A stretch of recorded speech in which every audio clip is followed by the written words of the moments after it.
Que o tempo é curto e a gente tem que dar seguimento. Então, vamos seguir agora com a próxima mesa. E aí eu queria convidar o doutor José Anchieta de Brito, que vai moderar. Ele é médico do Serviço de Cuidado Paliativo do Hospital Universitário Oswaldo Cruz, é médico infectologista do mesmo serviço, é professor da Faculdade Pernambucana de Saúde e das disciplinas de infecto e de cuidado paliativo da Universidade de Pernambuco e é doutor pela Universidade Federal Rural de Pernambuco. Boa noite a todos. É um prazer estar aqui no CREMEP. Sempre é uma honra participar das nossas discussões aqui no CREMEP. E a Câmara Temática é um espaço para isso. Acho que a gente vivencia isso, né, nos dias a dia das nossas reuniões. Eu gostaria de chamar para palestra a doutora Érica Lara, é mestre em imunologia pela Universidade Federal de Uberlândia, é professora de Medicina de Família e Relações Médico-Paciente, né, da PUC de Goiás, secretária-geral da ANCP, Academia Nacional de Cuidados Paliativos, e coordenadora da Residência de Medicina de Família e Comunidade em Goiás. É um prazer recebê-la aqui no nosso evento.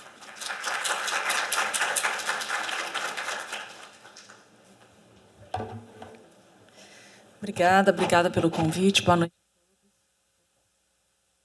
A mão aqui? Isso. Estou um pouco rouca, estou com uma ajudinha aqui. Vocês não reparem se eu precisar ficar borrifando a garganta daqui a pouco. Tá, obrigada. Bom, um prazer muito grande estar aqui, nessa terra maravilhosa. Por favor, não me olhem com cara estranha se eu começar a falar parecido, né? Longe disso, mas parecido com vocês, porque eu vou pegando com muita facilidade e aí começo a querer falar um pouquinho assim mais arrastado, um pouquinho mais diferente. É só pela proximidade e pelo gosto de estar aqui. Um desafio falar sempre que às vezes a gente acha que cuidados paliativos já está sendo tão falado. E muitas vezes a gente precisa, às vezes, voltar em coisas básicas e iniciais. E fico muito feliz de falar de princípios de cuidados paliativos. E para a gente fazer uma reflexão sobre princípio, dizendo que princípio pode ser algo que dê sentido, eu gostaria de perguntar para vocês e provocar vocês essa pergunta aí. Qual o sentido da vida? Meio abstrato, assim, é meio distante, mas qual o sentido da vida? Se a gente se aprofundar um pouquinho e buscar o sentido do sentido, o que significa sentido? A gente vai voltar, na verdade, a gente vai para um outro campo, que é da física. Sentido é uma grandeza física, por incrível que pareça. E aí, na física, tem algumas grandezas, que são chamadas de grandezas escalares, e as grandezas vetoriais. As grandezas escalares, elas são, por si só, aquilo que se explicam só da gente olhar e ler, a gente sabe o que é uma grandeza escalar. Por exemplo, a temperatura é uma grandeza escalar, massa, volume, enfim.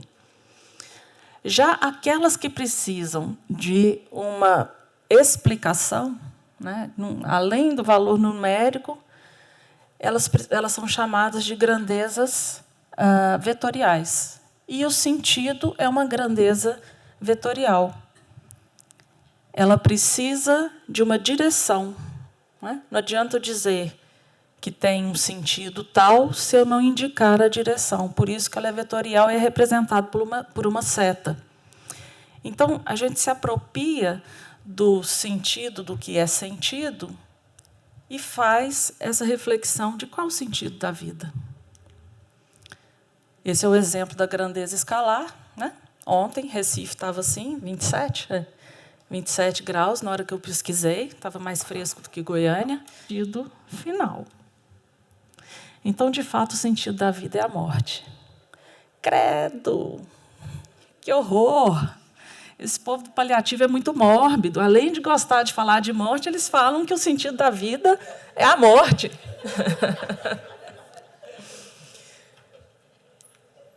Só tem sentido único. Não tem jeito. Né? Até onde se sabe, até onde eu me lembro das minhas heranças familiares religiosas, somente Elias não passou pela morte, o profeta Elias. Subiu em carruagem de fogo direto da vida para os céus. E não morreu. É o que está lá. Esses dias me falaram que tem um outro, mas agora eu não vou me lembrar o nome. E aí a gente começa a fazer uma reflexão bem mais legal do que ser o único sentido de que é a morte. A gente começa a pensar, então, que algo valida a vida. E é justamente o sentido da vida, que é a morte, que faz validar a vida, que retorna para a gente essa perspectiva de vale a pena esse sentido. Porque, nesse intervalo de tempo entre o primeiro evento e o último, que a gente chama vida, o que a gente vai fazer disso é que vai dar valor àquele sentido até então mórbido, estranho, difícil. Ai, não queria que fosse esse. Agora, pensa se a gente vivesse para sempre. Dá até uma coisa ruim. Né? É insustentável, impraticável, impensável, surreal viver para sempre. Quando a gente vê filme de ficção científica, né, que alguém não morre, um androide ou sei lá o quê, que é bem estranho isso. E aí o peso, o Drácula, né, o Conde Drácula, a história do Conde Drácula, da imortalidade. O peso que é a eternidade. E é por isso que a morte valida a vida.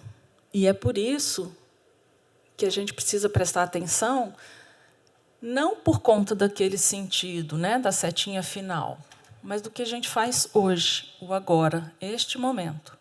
E é por isso que a vida tem valor.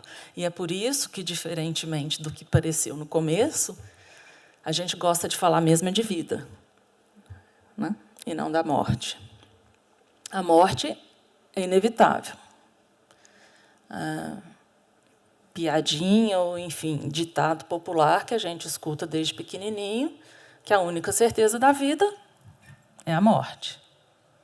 Que todos nós vamos passar por ela. Que 100% das pessoas que estão aqui nessa sala, e se tiver alguém grávida, inclusive, vai morrer. É a única estatística que não precisa de intervalo de como é que chama? Intervalo?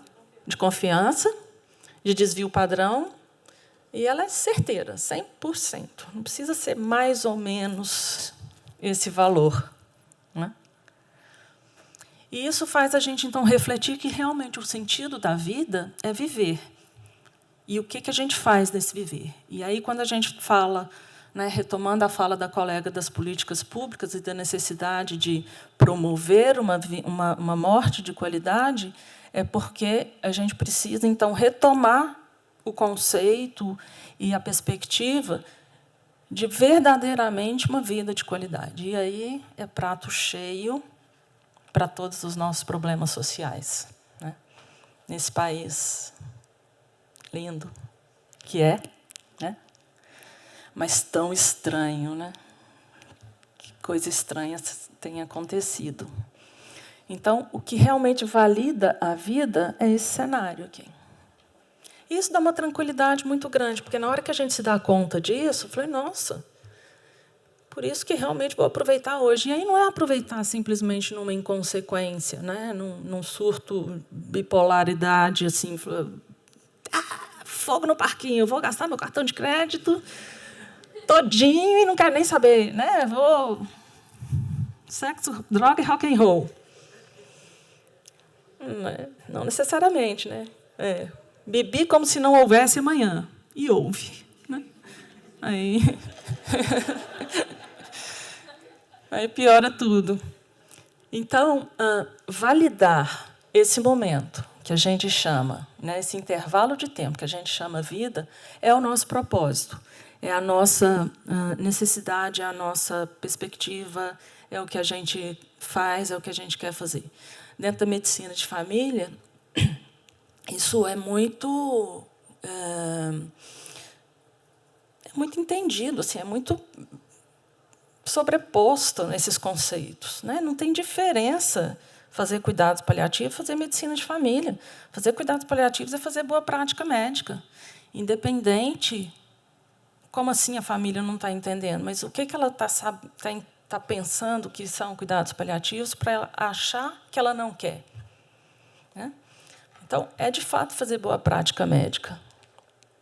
E aí, para a gente falar, então, um pouco desses princípios, eu trouxe uma coisa bem frasezinha, viu, colega? Bem voltando em um a um, que várias literaturas trazem sobre esses princípios, e a Academia Nacional de Cuidados Paliativos, no último manual... obrigada. Está falhando, né? No último manual, e a gente está preparando, inclusive, um manual novo, sai o ano que vem, tá? Aguardem. Está precisando atualizar muita coisa, né? Ela traz 9 princípios importantes que norteiam cuidados paliativos, porque, sendo uma boa prática médica, você não vai achar POP de cuidado paliativo. Você não vai achar protocolo. Baixa aí o protocolo de cuidados paliativos. Como é que a gente faz? Frequentemente, acho que todos os dias, quem mexe com cuidados paliativos, se alguém chega para você e fala assim: como é que faz para implementar um serviço de cuidados paliativos? Primeiro, você sensibiliza do porteiro à superintendência, ao gestor maior, antes de você falar que você quer parecer de paliativista. Né? Vem cada um parecer. Parecer de paliativista, como diz a Ana Cláudia, no prontuário, paciente tem autorização para a morte natural. Lide com isso. Né? Deixa acontecer. E aí, o primeiro princípio que está lá de cuidados paliativos é controle de dor e demais sintomas. A gente deveria ser bom nisso, porque a gente tem recurso. A medicina, os recursos tecnológicos, que é um dos motivos que faz com que a gente esteja vivendo mais e inverta a curva, proporciona vários recursos para controle de dor e outros sintomas. Sintomas que costumam ser muito frequentes em pacientes em cuidados paliativos, além da dor, dispneia, náuseas e vômitos, delírio, problemas psiquiátricos, insônia, obstipação intestinal, enfim. Não é uma gama muito grande assim de sintomas. São sintomas que, mais uma vez, a boa prática médica te permite controlar a grande parte deles. E aí, se você vira a chavinha para entender de que todo sintoma ele tem um componente ou um potencial de ser um sintoma total, o que isso quer dizer? Ele não é só físico. Ele é social. E o BPC? E o... Como é que chama o outro? O que você perguntou? Majoração. E o sintoma social está muito junto do familiar, o sintoma psicológico. E o medo, a ansiedade. E agora eu tenho medo de morrer. Eu nunca contei para vocês, mas eu tenho medo de morrer, eu tenho medo de assombração, não sei como é que é do outro lado. Ou eu não sei se eu aprontei muito aqui, e o que me espera lá. Vai que tem esse negócio, né, de ter que pagar uma conta. E a outra dimensão, também, que a gente precisa virar a chavinha e abrir a orelhinha e trocar a lente, que é a dimensão espiritual, que talvez, dentre todas essas, seja realmente a mais importante, porque é essa que nos caracteriza como humanos. É aquilo que a gente dá conta de atribuir sentido. É o que nos faz conexão com o sagrado. O nosso sagrado, o meu sagrado, pode ser diferente do sagrado do Arthur, mas é meu, e ele é importante, e ele precisa ser abordado.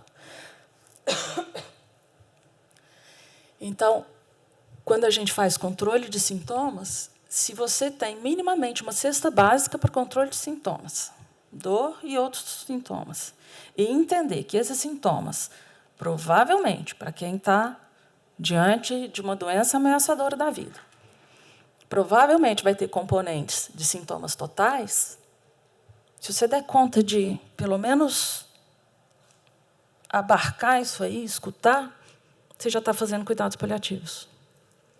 Você já deu o primeiro passo, já fez o primeiro princípio. E aí a gente vê que a coisa é muito mais simples, ou deveria ser muito mais simples do que se pensa. Porque isso aqui a gente aprende a fazer na faculdade. Né? Controle de sintomas. Cefaleia, baixa a cartilha da cefaleia. Vômito, baixa o POP do vômito, da dor, da dispneia, e assim vai. Então, não deveria ser tão difícil quanto aparenta ser.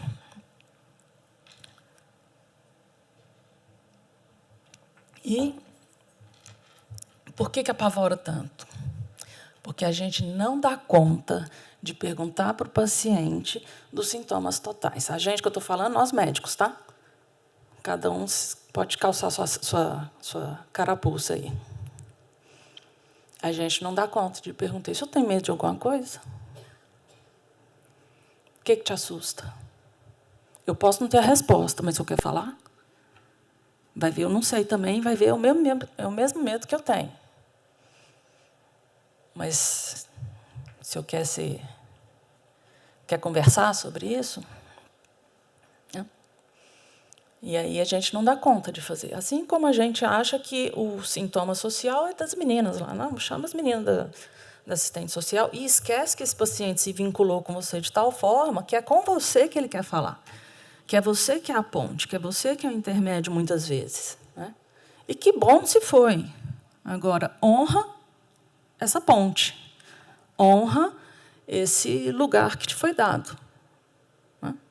E, assim, para o componente psicológico e, assim, para o componente espiritual. A gente também não é formado a abordar questões espirituais da pessoa. Mas, minimamente, a gente pode também perguntar se tem algo da esfera espiritual que incomoda ele ou que ele quer falar.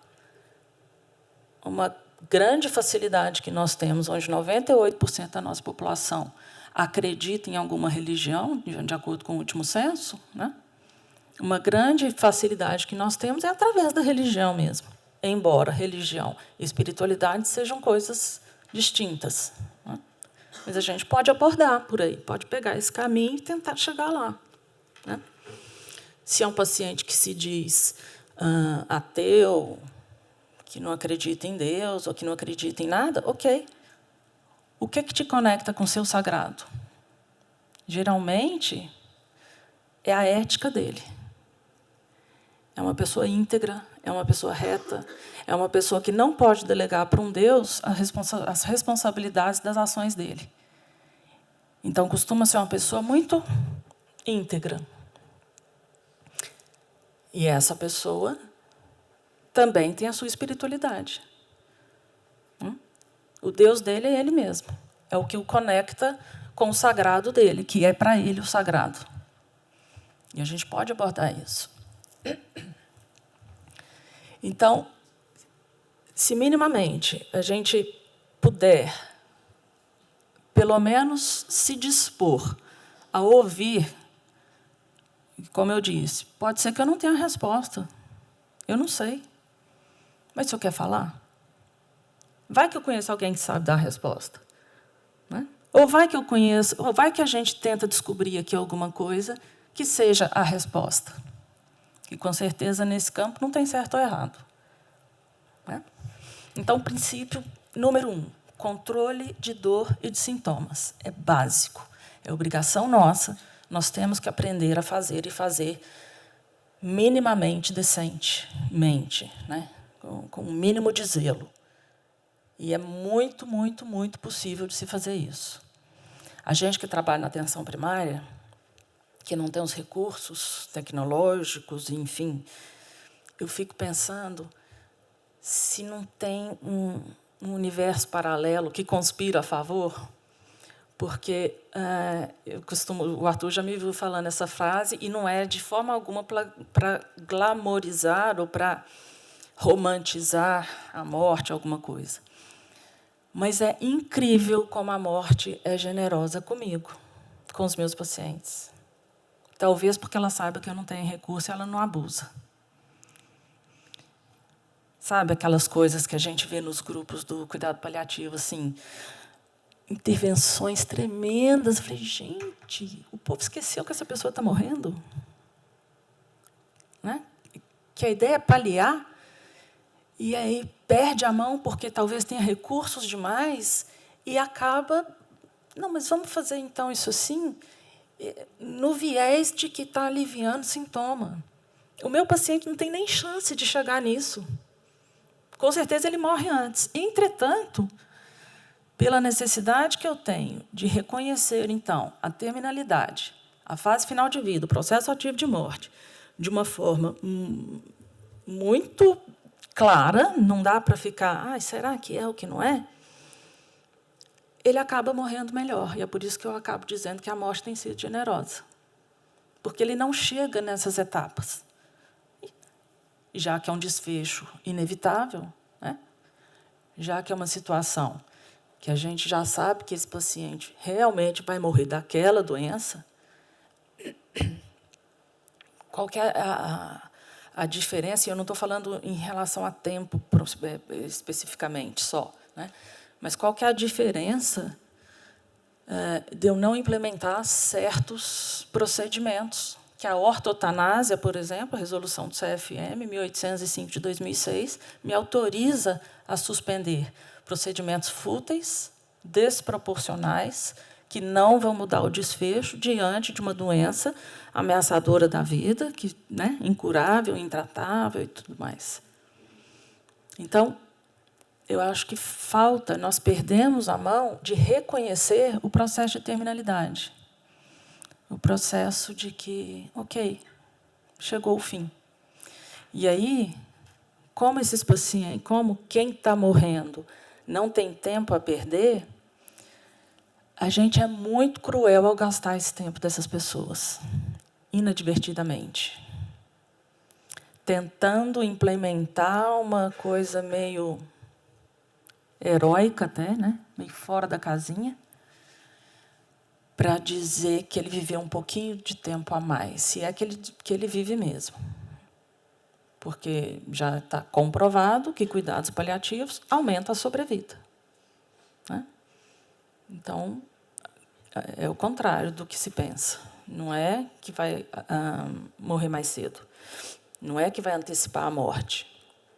É justamente promover uma qualidade de vida tal, coerente e proporcional, que faz sentido, que sacraliza, que dá sentido para aquela vida, que ele até vive mais.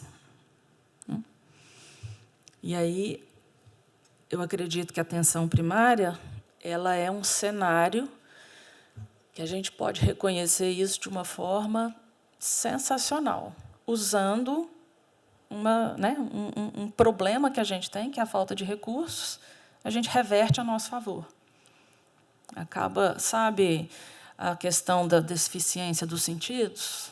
O cego, o deficiente visual, ele desenvolve outros sentidos e ele acaba, então, abrindo uma outra dimensão, né, um outro campo para ele. É mais ou menos isso que eu enxergo que acontece com a gente. A gente é tolhido de certos recursos e condições e a gente acaba desenvolvendo outros sentidos, né?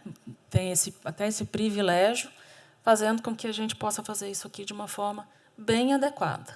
Lógico, precisamos das políticas públicas para implementar adequadamente, para fornecer medicamentos, para ter isso de uma forma célere, de uma forma digna. Né? Não estou dizendo que não, vamos paliar a dor com dipirona. Não, a gente precisa de opioide na PS.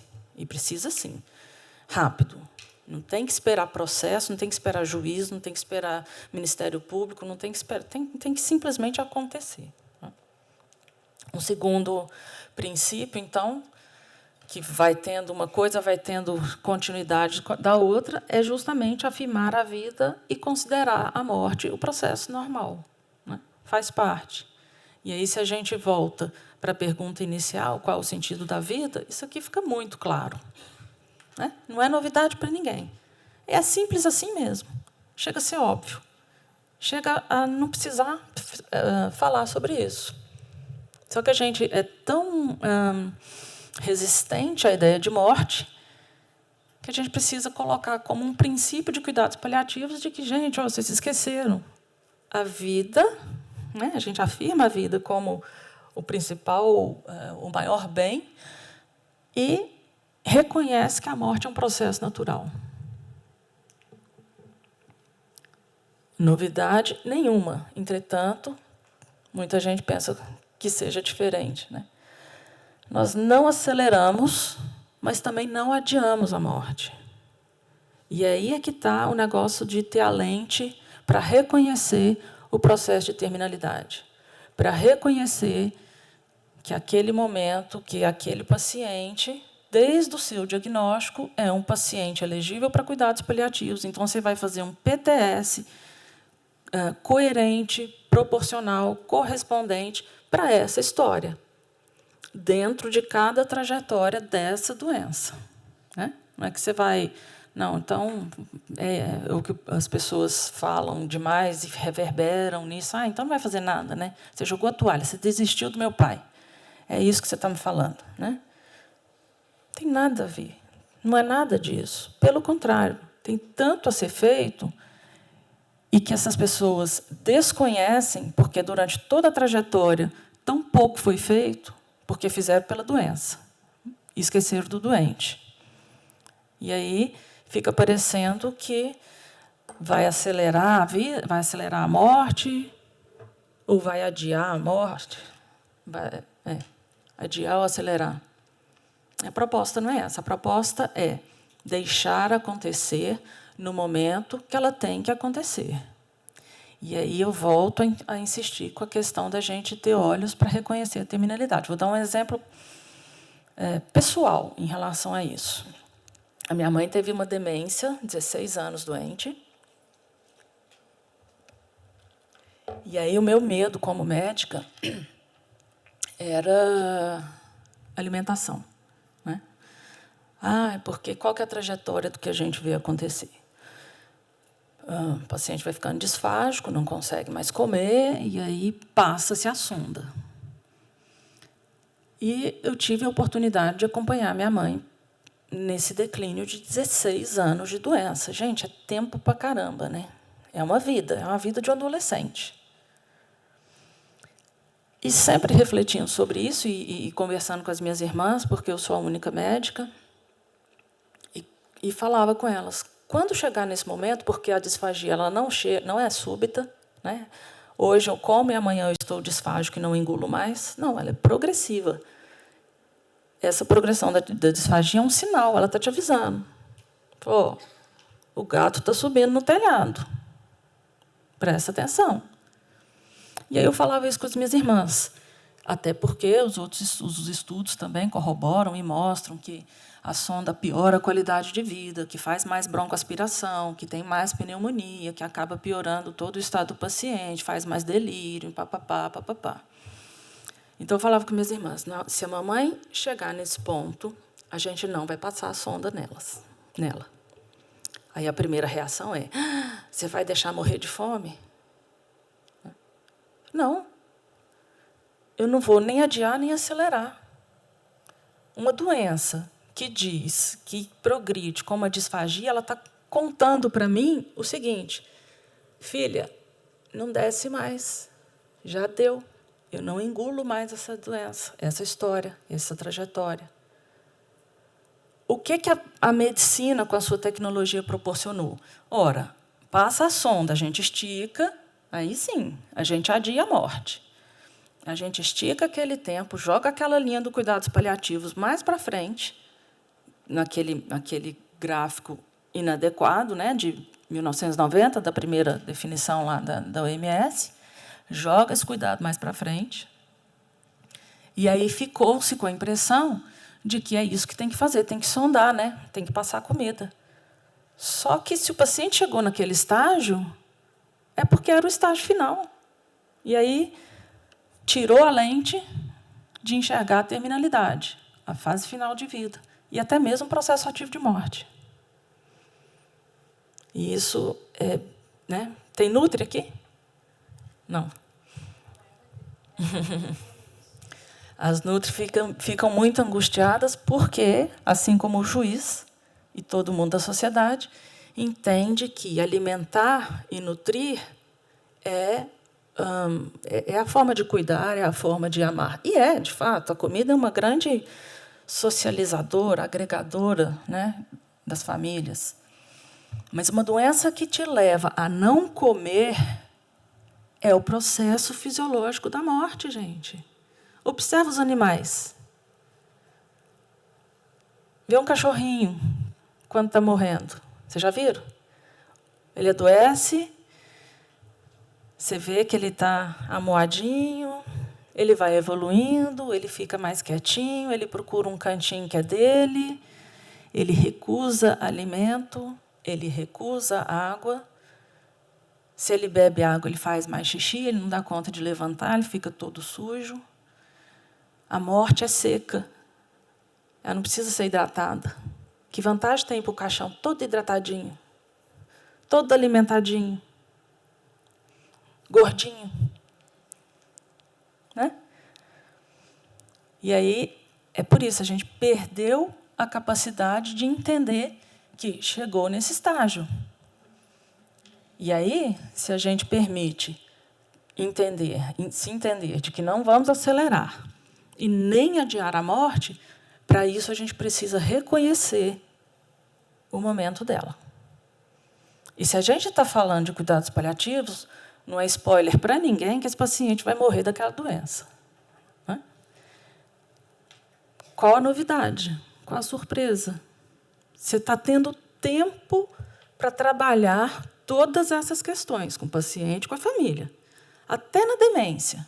Porque, se derem conta de fazer o diagnóstico precoce, né, o diagnóstico realmente antes da pessoa não saber quem é e tudo mais, não estar lúcido e consciente, até com esse paciente você vai discutir com ele o que tem valor para ele, quais são as preferências dele, o que ele quer que seja feito. A sua doença evolui dessa e dessa forma. A gente já conhece, a medicina já ensinou para a gente como é que a demência é a trajetória.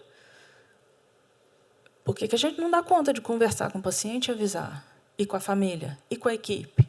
Para a gente poder elaborar um plano terapêutico coerente, proporcional para isso. Né? Com essas trajetórias, seja no câncer, seja nas falências orgânicas, ou seja nas demências e fragilidades, que são as grandes 3 trajetórias para cuidados paliativos. Né?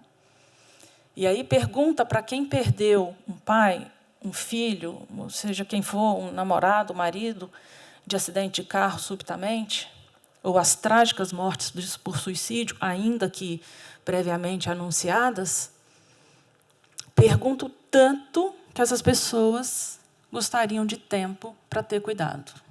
A doença nos permite isso. A doença nos permite cuidar. Integrar aspectos psicológicos e espirituais do paciente. Como eu falei, a lente, né? o olho de Tandera, a visão além do alcance, para lembrar que o paciente não é só o biológico. Cada vez mais, aspectos biopsicossociais e espirituais. 10 minutos, ok. Estou no quarto, dá tempo. Espirituais do paciente, por conta daquilo que eu já falei, da dimensão, né, das nossas multidimensões enquanto humanos. Viver ativamente até o momento da morte. É difícil acho que para nós, de equipes de saúde, permitir o paciente viver ativamente a partir de um diagnóstico ou de uma trajetória já de declínio dessa doença. Ah, não faça isso, não faça aquilo. O senhor não pode assim, o senhor não pode assado, o senhor não pode comer isso, o senhor não pode fazer não sei o quê.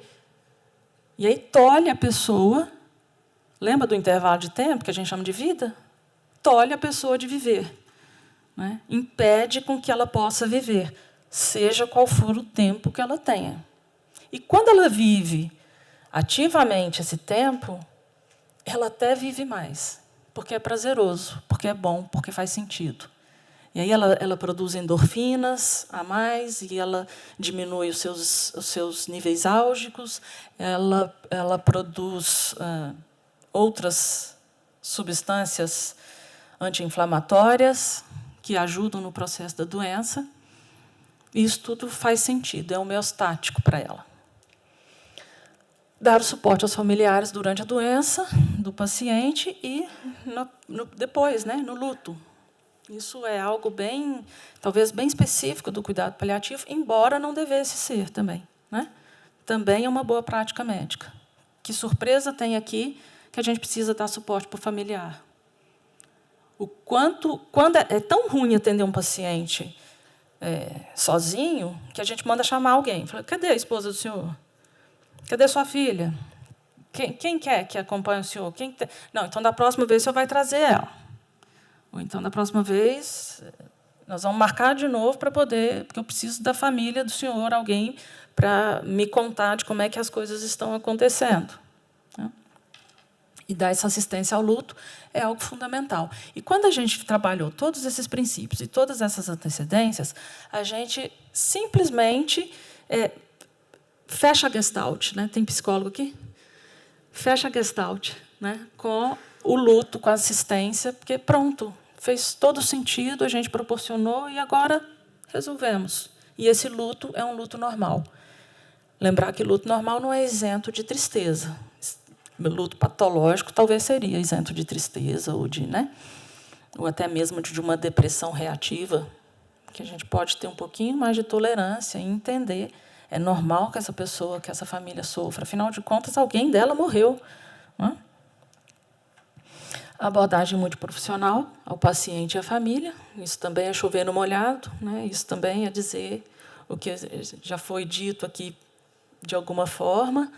É também insistir de que a gente precisa, ainda que possamos agir de uma forma transdisciplinar, na ausência de algum colega, de algum profissional, ou, enfim, é super fundamental que a gente tenha essa assistência de vários profissionais alinhados, né, numa mesma maneira de cuidar, de levar, para tratar bem esse paciente. Melhorar a qualidade de vida. Não é o sentido da vida? Né? A gente fala tanto de melhor qualidade de vida, índice de qualidade de vida, índice de desenvolvimento humano relacionado à qualidade de vida. Então, melhoramos, é possível melhorar a qualidade de vida ao proporcionar cuidados paliativos para as pessoas. Para isso, a gente tem que perder o medo básico de dizer, sim, essa pessoa é elegível para cuidados paliativos. E fazer de início precoce. Quanto mais precoce, lembra que a doença te dá um tempo para você trabalhar, te dá um tempo para você se organizar a família, passar todo mundo que tiver que passar pelos processos de negação, inclusive, enfim, de negociação, de raiva e tudo mais, e todas as outras modalidades de luto. É possível. Então, quanto mais precoce a gente der conta de fazer isso, a gente proporcionar, melhor assistência a gente vai dar. Né? Para isso, mais uma vez, precisamos perder o medo de dizer, ok, é verdade, ele é um paciente elegível para cuidado paliativo. Nossa, mas ele está tão bem, tá? Tem um monte de gente que está em terminalidade aí, que está andando, que a gente conhece, a gente pensar bem, que é um paciente para cuidado paliativo. Ele já é cuidado paliativo. A gente é que não deu conta ainda de ou verbalizar ou enxergar isso. Mas já é. E aí, só alguns exemplos rápidos, práticos, porque eu já devo ter dos meus 10, 5, sabe, né? Minutinhos, que falam um pouco desses princípios. Esse menininho, e aí quando é criança, talvez seja até mais difícil para a gente lidar, com 11 anos de idade ele falou, chega de químio, não quero mais. Já entendi a seta, o sentido da minha vida. Desde os 5 anos que eu faço quimioterapia. Não quero mais. Quero brincar, quero jogar futebol, quero andar de skate, quero aprender a andar de bicicleta. De repente, quero ter um primeiro amor, dar um beijo na boca. E dentro do hospital, isso não me proporciona. E aí os pais permitiram. É um garoto da Inglaterra, né? Já estão, pelo menos, acho que no capítulo 3 do Cuidados Paliativos, e aí dá para fazer isso de uma forma mais coerente, né? Essa senhorinha aqui, 90 e tantos, aqui não tem a idade dela, 90 e tantos anos de idade, em fase final de vida, já entrando em processo ativo de morte, fala no hospital, eu quero ver o meu cavalo. Coisa bem fácil para vocês resolverem no hospital, né? Aí desce todo mundo, leva a maca, traz o cavalo. E aí, não sei se na casinha é possível. Sim? Já levaram o cavalo? Que maravilha. Lá em Brasília já levaram o cavalo dentro do hospital para aqueles pet terapia, né? Mas essa aqui era o desejo de ver o cavalo. Aí o cavalo vem, beija ela e 2 horas depois ela morreu. Acredita-se que morreu feliz, pelo menos porque realizou essa vontade, né? E assim tem vários exemplos. E aqui é só para mostrar uma pesquisa interessante da dificuldade, o colega estava falando, da dificuldade, às vezes, que a família tem. A família enxerga na gente a dificuldade que a gente tem para oferecer cuidados paliativos. E talvez daí venha a primeira dificuldade dela.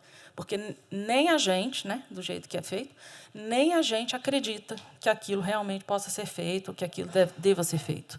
E aí, quando pergunto para os médicos como é que eles querem morrer, interessantemente, eles falam que eles não querem nada daquilo que a gente propõe para os outros, para os pacientes.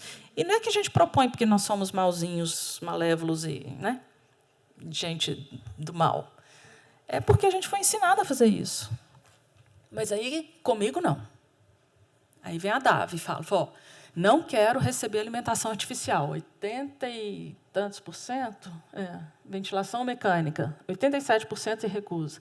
77% não quer alimentação artificial. 90% não quer ser submetido a uma RCP, a uma ressuscitação cardiopulmonar. 90%. O índice de sucesso de uma ressuscitação é muito baixo, né? A gente sabe que é 10% daqueles que são submetidos vai viver um pouquinho mais. Só um pouquinho mais. Nada demais. Enfim.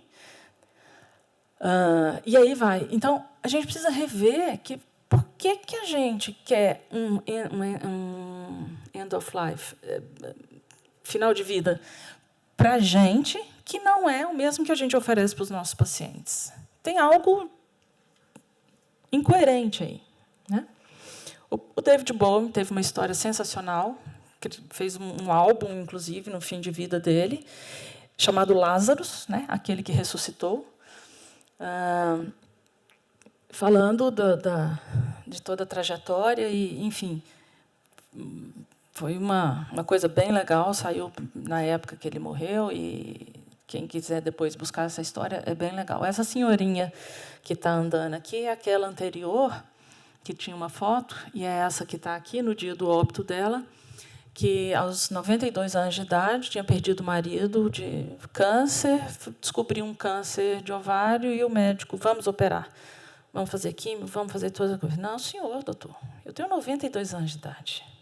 Eu não quero isso para mim. Se tiver mais 1 ano, 2 anos, está ótimo.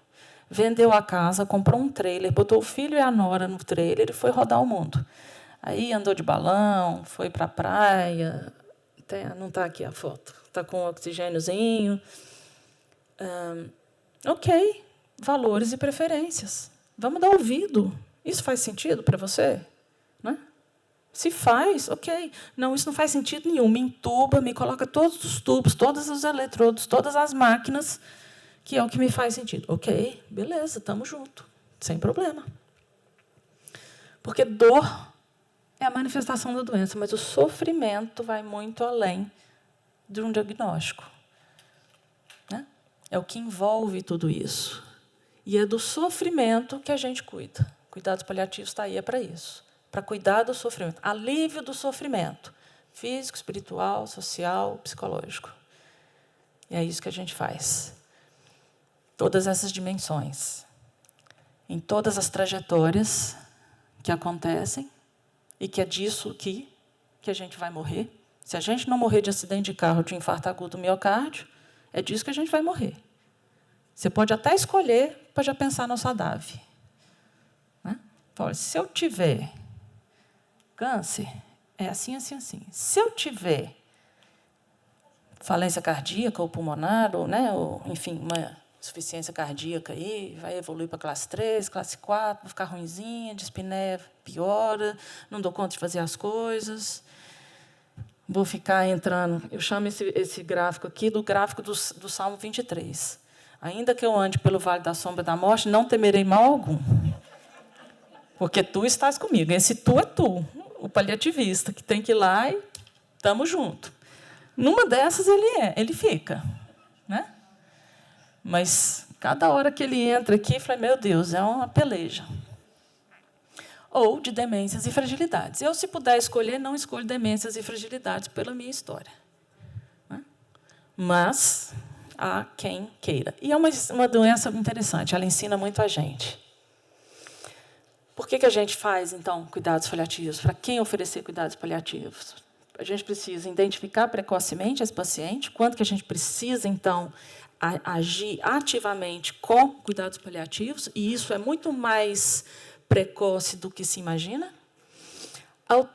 Sempre atentar para as 4 dimensões, abordar as trajetórias dessas doenças que a gente falou ali atrás, com a família e com o paciente, ensina para ele, vai acontecer assim, assim, assim, assim. É desse jeito que vai ser. Como que você quer lidar com isso? De acordo com as 4 dimensões. Como é que a gente faz isso? Com comunicação. Competência básica de toda e qualquer boa prática médica. Quando eu falo médica, estende-se a todos os profissionais de saúde. E só para finalizar com a frase bonitinha, que é necessário aprender a arte de abrir mão, a fim de nos dedicarmos àquilo que é essencial, o sentido da vida. Muito obrigada.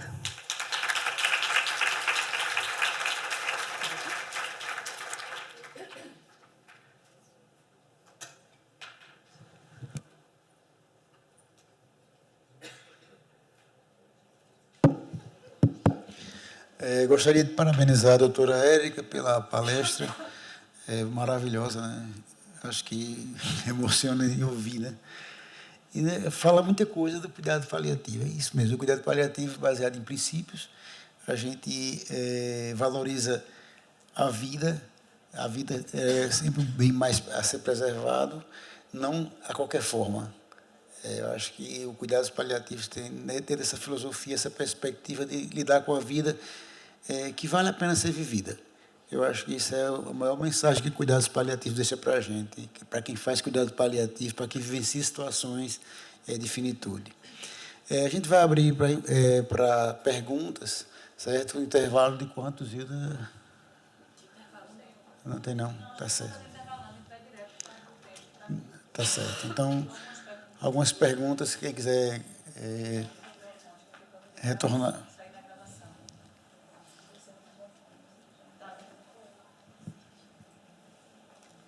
Para a pergunta, se alguém quiser levantar a mão, que vai. Pode perguntar, gente, não tem vergonha, não. Todo mundo está emocionado. Estou pensando até agora naquele sentido daquela bendita seta, né? Eu queria parabenizar, realmente a aula foi maravilhosa. E queria só, na realidade não é uma pergunta, é um comentário para a colega que fez aquela pergunta anterior, que está ali. Tudo que a Érica falou, você percebeu que a gente devia fazer para todo mundo? Se a gente voltar e olhar para cada princípio que a Érica falou aqui, a gente chega à conclusão de que a gente devia ofertar cuidado paliativo para todo mundo. Sim. né? O problema é que as pessoas têm preconceito e acham que o cuidado paliativo é deixar de fazer alguma coisa, e aí elas têm medo da gente, né? E, na realidade, todo mundo devia receber cuidado paliativo. Quem não quer ter sua família acolhida? Quem não quer ter acesso a um tratamento integral com uma equipe multiprofissional? Quem não quer ter um controle de sintomas absoluto? Nem que a gente tenha um infarto e vai ficar bom. Né? Estou na UTI, vou ficar bom, mas enquanto eu estou lá na UTI, eu não mereço que minha dor seja bem cuidada, que minha náusea seja bem cuidada, que minha tristeza seja abordada. Né? Então, cada um dos princípios, eles fala de proporcionalidade, fala de cuidado, que deveria todo mundo fazer. Né? Então, a gente hoje, inclusive, eu sou da corrente que acha que o cuidado paliativo devia ser ofertado de forma indiscriminada. Quando você falou e mostrou a foto do cavalo, boa noite, eu sou Naame. Para ficar em pé? Não, porque ela está querendo falar também, mas tu conclui. Ah, tá. Rapidão. Eu trabalhei 7 anos com ecoterapia. E ecoterapia, a gente trabalha com cuidados paliativos. Então, eu trabalhava muito com criança com sequela de encefalopatia crônica, meningocele, e aí várias sequelas neurológicas, AVC, também tinha a parte adulta. E aí a gente esquece, né? A pergunta foi, levar um cavalo para o hospital? Não, talvez o cavalo não vá para o hospital, mas os nossos pacientes de cuidado paliativo, né, de outras doenças que não estejam hospitalizadas, se beneficiam muito dessa terapia. E a gente, dentro do conceito da ecoterapia, não era falado com esse termo, mas aí foi quando eu entendi o que era dor total. E aí eu via muita dor espiritual, muita dor social, né? Muita dor de várias esferas, menos física. Por mais sequelados que eles fossem, eles não tinham queixa de dor física. Queriam recuperar os movimentos e tudo, mas eles tinham grande dor nas outras esferas de vida dele, de qualidade de vida. E aí, ter a sensação, como a gente fazia, tinha algumas vezes no mês que a gente fazia terapia dando banho no cavalo, que era para aumentar vínculo e autoconfiança. E era uma das coisas mais lindas de ver. Eu chegava em casa podre, né? Porque imagino que é cheiro de cavalo, com água, com sabão, com baba de menino, com tudo que tinha direito. Mas eu chegava tão feliz, porque ali eu entendia qual era o sentido da vida, sabe? Então, eu queria parabenizar, né, por esse enfoque e assim, abrir também essa provocação que o cuidado paliativo está em todos os lugares também, né? E a gente precisa ampliar muito o olhar de muita gente por aí. Enquanto a colega pergunta, só para completar, você pode explicar sobre a dor total, a gente vê frequentemente que, muitas vezes, o físico é só o porta-voz das outras dores. Está doendo em outro lugar, só que é o físico que expressa, que manifesta. Por isso, dessa necessidade da gente ampliar a escuta, abrir o olhar e entender aonde que está essa dor, né? Não é a morfina que vai resolver aqui. Era só um comentário que eu queria falar, que eu achei muito interessante, aquela parte em que a senhora comentou sobre o diagnóstico precoce, assim, o início precoce da abordagem do paciente para cuidados. Justamente é isso que a gente vê, assim, no meu trabalho. O que eu vejo são pacientes em que não foram bem acolhidos desde o início do diagnóstico de uma doença terminal e que acabou levando ele àquele estágio de sofrimento, né? Então, parece que caiu até de cheio para essa família e para esse paciente esse diagnóstico. E parece até uma surpresa para ele, e ele não entende.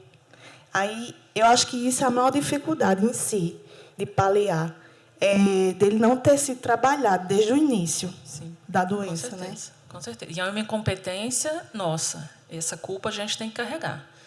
Enquanto não reverter isso, a família... essa família é muito difícil, ela não está entendendo. Você falou para ela? Você verbalizou a palavra câncer, morte, classe funcional tal, que está declinando de tal forma, assim, assim, assim? E de que não é quanto tempo, mas da qualidade do tempo que essa pessoa vai ter? Aí chega lá em cima da hora, essa família é muito difícil, ela está em negação. Você escuta isso todo dia. Oi, boa noite. Meu Boa nome noite. é Marcos, eu sou aluno de Medicina da UPE do 3º período.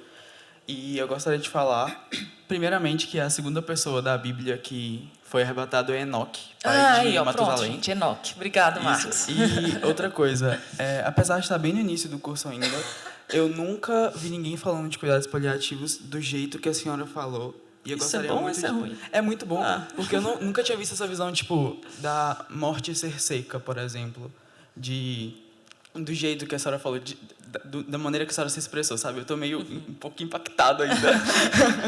Mas eu acho necessário vários jeitos de pensar para a gente formar nossa opinião e conseguir fazer uma boa prática médica, né? Acho que é interessante. Marcos, eu acho que uma das grandes dificuldades que a gente tem, e que eu luto por isso, e dentro do que eu tenho conseguido fazer, é levar cuidados paliativos para a formação acadêmica. Que precisa fazer parte de um contexto, de um sentido, inclusive de uma sociedade que discute e que fala sobre morte lá no ensino fundamental, com as crianças. Quando o cachorrinho morre, ou quando o vô, ou quando alguém...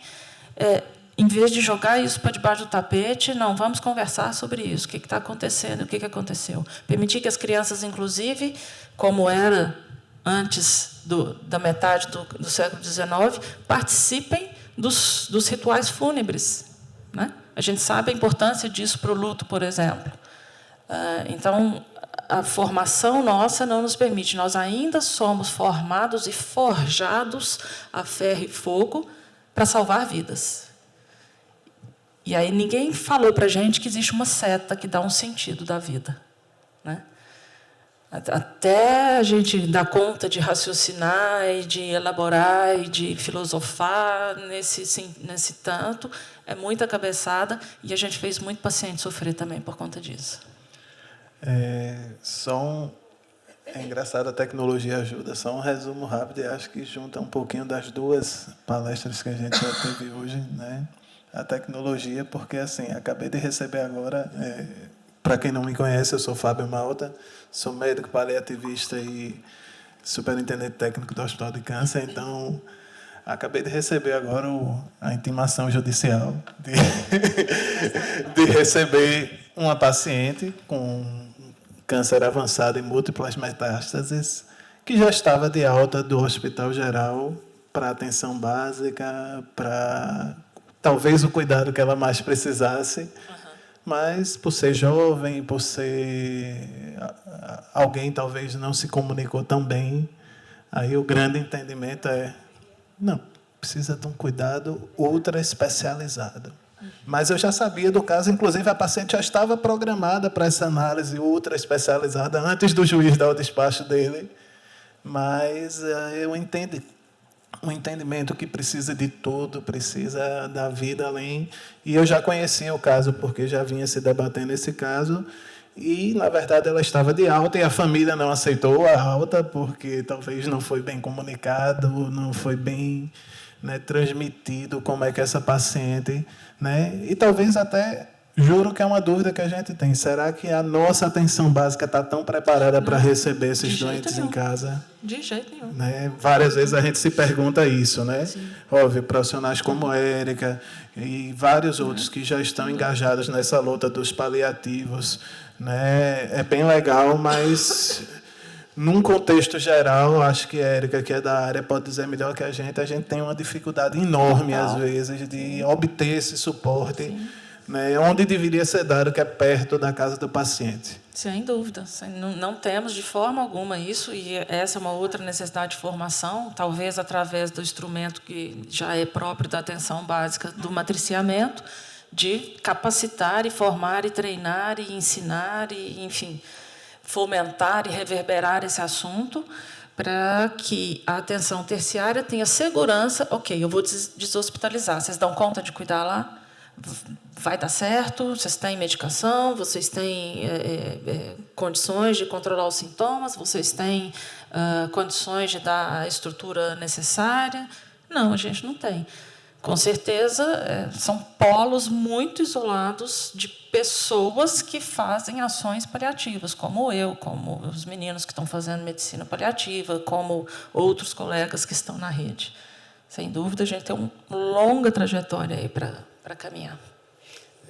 Pelo avançar da hora, eu gostaria de encerrar a palavra e só colocar uma coisa. A questão dos cuidados paliativos, a gente vem brigando por isso, para que ele entre nas grades curriculares, na discussão quanto conteúdo. Isso é uma luta, acho que um dia a gente consegue. Acho que o trabalho da gente é de formiguinha. Acho que a gente já avançou bastante, né? Apesar das grandes dificuldades que a gente enfrenta.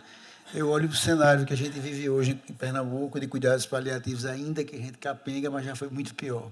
Eu acho que a gente avançou muito em alguns aspectos, acho que o Brasil avançou em alguns aspectos nos cuidados paliativos, dando as devidas proporções. Eu acho que esse avanço é fruto de um trabalho de formiguinha, de Érica, da gente, de todo mundo que está aqui, que briga pelos cuidados paliativos. Eu gostaria de parabenizar a doutora. Obrigada pelo convite. Deixa eu só fazer meio segundo, 30 segundinhos sobre essa fala dele. Tem 2 aspectos que cuidado paliativo vai vir com tudo, como já está vindo, por conta da demanda populacional. 2 vieses, vamos dizer assim. Um é familiar. A família de vocês vai adoecer, já está adoecendo. Vocês vão cuidar dos seus pais. Vocês vão cuidar dos seus avós, isso é óbvio, mas vocês vão cuidar dos seus pais. E isso é punk. Eu cuidei do meu pai e eu cuidei da minha mãe. Os 2 tiveram doença progressiva, degenerativa. Eu não cuidei do meu pai, que na época eu não era médica, mas é um viés inevitável. E aí a gente lembra daquela pesquisa lá dos médicos, quando é dos nossos, né? Quando é gente nossa. O outro viés é o financeiro, é a gestão. Essa paciente que foi judicializada, está roubando o leito e oportunidade de alguém que tinha chance de estar vivo e de viver.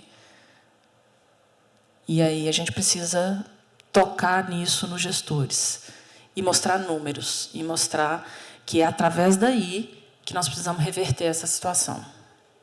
Ela simplesmente está roubando a chance de alguém viver, porque ela está ocupando um leito que não era para ela. Uma assistência que não era para ela. Ela precisa de uma outra assistência, mas não essa da UTI.